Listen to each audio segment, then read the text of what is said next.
Latest technology courses, best infrastructure మరియు అద్భుతమైన placements. Engineering లో మీ best choice AVN institute of engineering and technology, Ibrahimpatnam.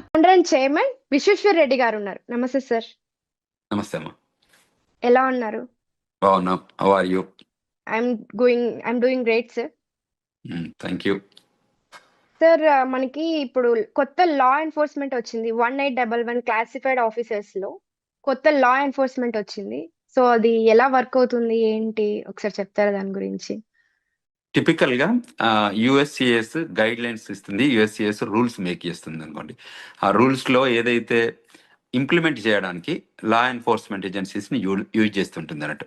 అంటే ఎవరైతే ఇక్కడికి లీగల్ గా ఇల్లీగల్ గా వచ్చి కంట్రీ లోపల పనిచేస్తున్న వాళ్ళు ఉంటారు కదా, ఆర్ రిజైడ్ అవుతున్న వాళ్ళని, if they are doing legality or illegality అని మనకు తెలియదు కదా, వాటిని ఏరివేయాలంటే మనం తప్పకుండా లా ఎన్ఫోర్స్మెంట్ ఏజెన్సీస్ని వాడుకోవాల్సి ఉంటుంది.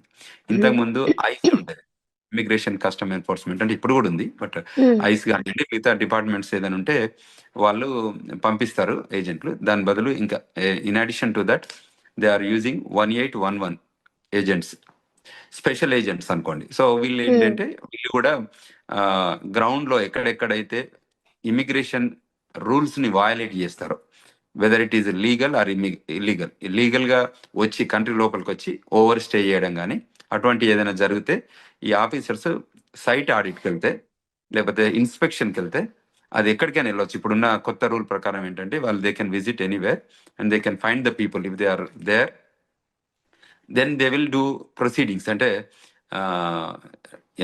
లా ఎన్ఫోర్స్మెంట్ చేసి తీసుకొచ్చి ప్రాసిక్యూట్ చేసి వారికి డిపోర్టేషన్ ఉంటే వాళ్ళని డిపోర్ట్ చేస్తారు. సో ఇది టిపికల్గా న్యూ యాక్ట్ జరుగుతుంది. సో అది ఎక్కువ అంటే మోర్ ఇంప్లిమెంటేషన్ చేయడానికి ట్రంప్ అడ్మినిస్ట్రేషన్ 2.0లో చాలా బ్రహ్మాండంగా ఎఫర్ట్ పెడుతున్నారు. సో ఎవ్రీ సెక్టర్లో కూడా, ఇప్పుడు మేము వాషింగ్టన్ డీసీలో ఉంటాం, వాషింగ్టన్ డీసీలో కూడా ఇప్పుడు ఫెడరల్ ఏజెంట్స్ కానీ సెక్యూరిటీ కానీ బాగా బీపప్ చేశారు. సో ఇక్కడ కూడా చాలా జరుగుతున్నాయి ఈవెంట్స్. ఎక్కడైనా ఇల్లీగల్ ఏలియన్స్ ఎవరైనా గోడ దునికి రావడం కానీ, ఇంకా వేరే ఏ నామ్స్తో వచ్చినా కూడా టన్నల్ నుంచి రావడం కానీ, మెక్సికో బౌండరీస్ బార్డర్స్ ఉంటాయి కదా, ఆర్ కెనడా బార్డర్స్ నుంచి, ఎందుకంటే ల్యాండ్ బార్డర్స్ ఈ రెండు కంట్రీస్కే ఉన్నాయి మేజర్గా పెద్దగా. So land distance wise, so వీటి నుంచి లోపలికి డిఫరెంట్ నామ్స్ ఆఫ్ ట్రాన్స్పోర్టేషన్ ద్వారా వస్తారు. సో వచ్చి ఇక్కడే సెటిల్ అయితే వాళ్ళు ఉంటారు, కొందరు వాకింగ్ నుంచి రావచ్చు, ఎందుకంటే ఇది it's only wall bearing in both countries. Border లాగా ఉంటుంది, ఒక వాల్ గోడ కట్టారు. సో సమ్ ప్లేస్లలో ఫెన్స్ ఉంటుంది.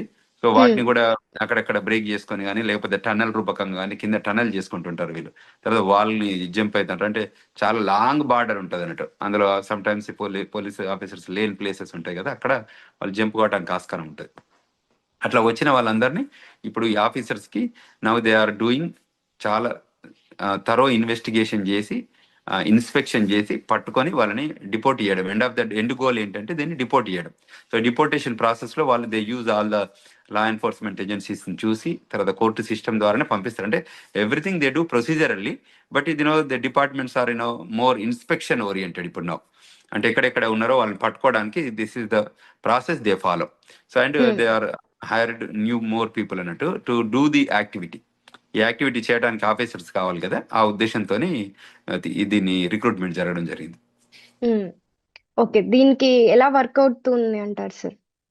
అంటే టిపికల్ ఏంటంటే వీళ్ళు ఎక్కడైతే ఇప్పుడు రెస్టారెంట్లో కానీ, గ్యాస్ స్టేషన్లో కానీ, గ్రోసరీ స్టోర్లో కానీ, లేకపోతే కంపెనీస్లలో కానీ వాళ్ళు ఎక్కడైనా ఉండొచ్చు, వాళ్ళు పనిచేస్తూ ఉండొచ్చు, లీగల్ ఇల్లీగల్ కానీ ఏదైనా వాళ్ళు వెరిఫై చేస్తారు. అంటే ఇప్పుడు లీగాలిటీ ఉంటే అది wherever you name it, because this is an immigrant country కదమ్మా. ఇక్కడ ఏ డిపార్ట్మెంట్ లో కూడా ఎక్కడ ఏం పని చేసినా కూడా అవి రెస్ట్రిక్షన్స్ ఏమన్నా ఉంటాయా సార్ దీనికి? రెస్ట్రిక్షన్స్ ఏముండే, ఎవరున్నా కూడా పట్టుకోవడమే అంతే. వాటిని తప్పకుండా ఐడెంటిఫై చేస్తారు, వెరిఫై చేస్తారు. అంటే డాక్యుమెంటెడ్ వర్కర్స్ అంటారు ఇక్కడ. టిపికల్ గా ఏంటంటే ఎవరైనా కూడా నాన్ ఇమిగ్రెంట్ ఏలియన్స్ అందరూ they have to hold the documentation. వాళ్ళ ఇమిగ్రేషన్ స్టేటస్ కి చూపించే డాక్యుమెంటేషన్ చూపియాలి. అడిగితే ఒక ఫెడరల్ ఆఫీసర్ వచ్చి can you please show your immigration status అంటే తప్పకుండా ఆ స్టేటస్ ని చూపియాలి. చూపించకపోతే then they will arrest and they will take you to the justice and judge will అంటే లా ఎన్ఫోర్స్మెంట్ నుంచి తీసుకొచ్చి ప్రాసిక్యూషన్ చేపిస్తారు. ప్రాసిక్యూషన్లో ఒకవేళ ఎవిడెన్స్ వాళ్ళు ఫేక్ అని తెలిస్తే జడ్జ్ ఏం చేస్తారంటే డిపోర్టేషన్ ప్రొసీడింగ్స్ను ఆర్డర్ చేస్తారు. ఓకే. మళ్ళీ వాళ్ళకి ఇంకా ఎంట్రన్స్ ఉండదా సార్? అంటే వయలేషన్ చేసిన దాన్ని బట్టి అమ్మా, వాళ్ళు ఎంతవరకు ఓకే. వయలేషన్ చేశారు, ఎన్ని నెలలు ఉన్నారు కంట్రీలో అన్న దాన్ని బట్టి బార్ ఉంటుంది. వాళ్ళు ఓకే. 6 మంత్స్ బారా, 6 మంత్ ఎంతవరకు ఉన్నారు, 6 మంత్స్ తర్వాత ఉన్నారా, 1 ఇయర్ తర్వాత ఉన్నారా అని చూస్తే 5 ఇయర్స్ బారా, 10 ఇయర్స్ బారా వాళ్ళకి అంటే depends on okay. The size. Depends on their violation అనుకోవచ్చు. కరెక్ట్. సో అప్పుడు బార్ ఓకే. చేస్తారు. అంత ఓకే. ప్రొసీజరల్ గా, అంటే ఇట్ ఇస్ లిటరలీ ప్రొసీజరల్ గా, అంటే నాట్ ఇంటెన్షనల్ గా అరే వీళ్ళని చేయాలి వాళ్ళని చేయాలని లేదు. ఎవరు హ్మ్. మిస్టేక్స్ చేసినా, ఎవరు వయలేట్ చేసినా they have to be bound to the law of the land. Okay. Okay sir. Thank you so much sir. Thank you.